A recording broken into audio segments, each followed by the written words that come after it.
Stop caring what other people charge. Hashtag real talk.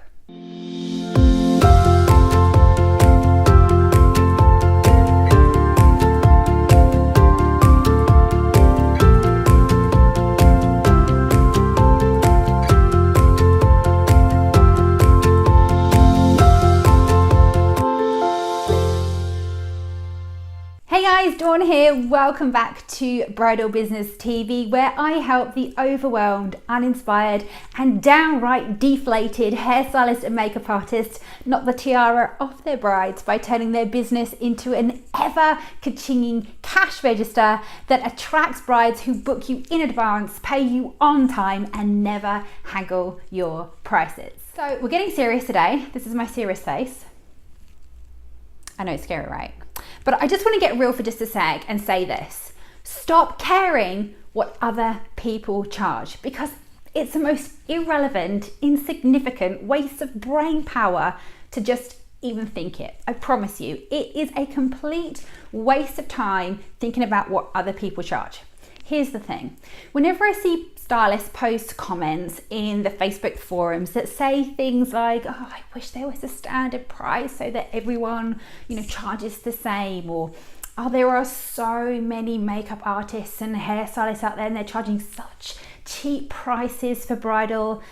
It's so hard to compete with this. And then you get the flip side and you get the replies that then say, yeah, I've had brides cancel on me before because they found someone cheaper. Or I'm struggling with brides this year because there's a makeup artist who's just started down the road from me and she's $20 less and she's undercutting me. How do I compete with these stylists? And it's a real struggle for me not to turn around and just kind of grab them by the collar and just shake them and say, why do you care? Why do you care? Let them have their crappy $50 bride. You don't want them. Now build a bridge and get over it. There are only two reasons why a hair and makeup artist will charge low prices. Number one, it's because they're perhaps new or just starting out. So a lot of stylists think that in order to get started in the industry, they need to be as cheap as possible, get the bums on seats. They're new and they haven't built their reputation. They perhaps don't have a portfolio. So they think, I'll start cheap. And the second reason why they charge low prices is because they don't know what they don't know. They don't realize that the brides that they are attracting are cheap, right? And that in order to attract a better quality of bride eventually, it's going to take them a lot of time and a lot of effort. Starting low does not help you when you want to increase your prices. They're going to put their prices up and the number of brides they're going to attract is going to go down really quickly. So they don't really know that, so therefore they are losing actual revenue. The other thing is that they don't realize that they're not going to be able to actually sustain this, right? Their expenses are going to outweigh their income. But knowing this comes from experience, which some of us have already, or it comes from great coaching, great mentors, great tutors, right? If they don't know what they don't know, how will they ever be able to change it? But you know how they will know? By sharing this video. Share it out. Hit the share button right now. Share it out. Now let's look at this from your perspective as the more knowledgeable and possibly more experienced stylist.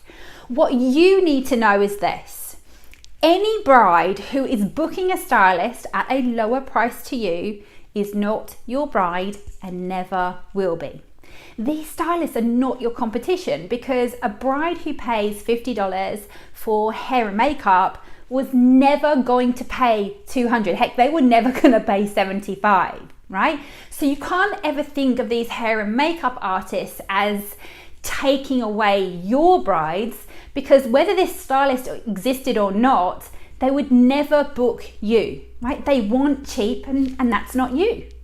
So count yourself lucky that they aren't wasting your time with even an inquiry, because I certainly don't want them.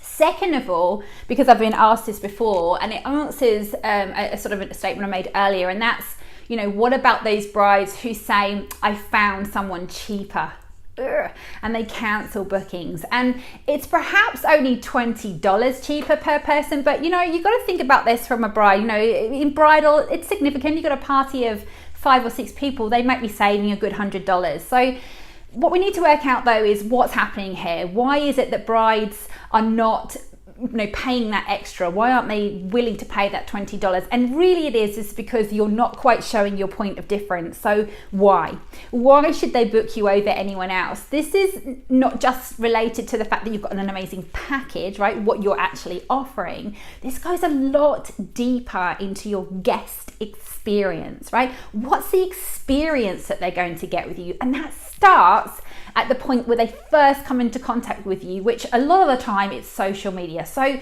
this is all to do with your brand message, and your booking blueprint. Now I've got some more training coming up where I'll dive a bit deeper into guest experience and what that means and how you're going to then use your guest experience to attract more brides. But in the meantime, there is no such thing as a standard price, and I don't believe that there ever should be. You need to attract the right brides with the right services, which should be at whatever level of price you believe suits you and your specific personality of bride. Remember, there are 6 personalities of brides.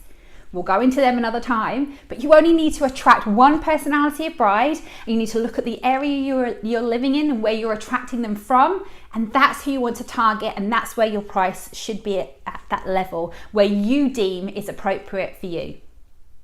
All right, guys, so that's all she wrote for today. Thank you so much for joining me. If you want to learn more about me, you can go to bridalbusinessschool.com.